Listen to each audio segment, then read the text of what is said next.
কেন তিনি বিশ্বের টি-20 র্যাঙ্কিংয়ে ১ নম্বর ব্যাটসম্যান তা তিনি আবারও প্রমাণ করে দিলেন। ওপেনারদের ব্যর্থতার দিনে জ্বলে ওঠে ম্যাচের সেরা হয়ে সূর্যকুমার যাদব, আর সেই সঙ্গে তিনি ছুঁয়ে ফেলেন বিরাট কোহলির এক রেকর্ড। কিন্তু স্কাই খেললেন কিং কোহলির থেকে অর্ধেক ম্যাচ। আফগানিস্তানের বিরুদ্ধে সূর্য যখন ব্যাট করতে আসেন তখন ভালো জায়গায় ছিল না ভারতীয় ব্যাটিং। ১৩ বলে মাত্র ৮ রান করে ফিরে গিয়েছিলেন রোহিত শর্মা। বিরাট কোহলি ২৪ বলে ২৪ রান করেন।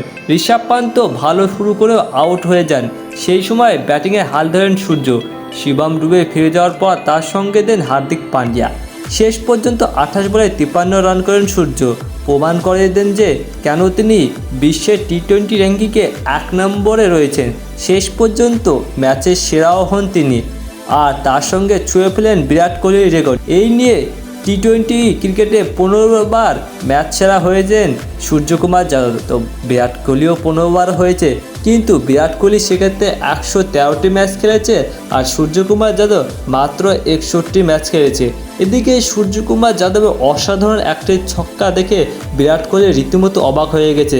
বিরাট কোহলি সেই ছক্কার প্রশংসা করেছেন সূর্যকুমার যাদবের।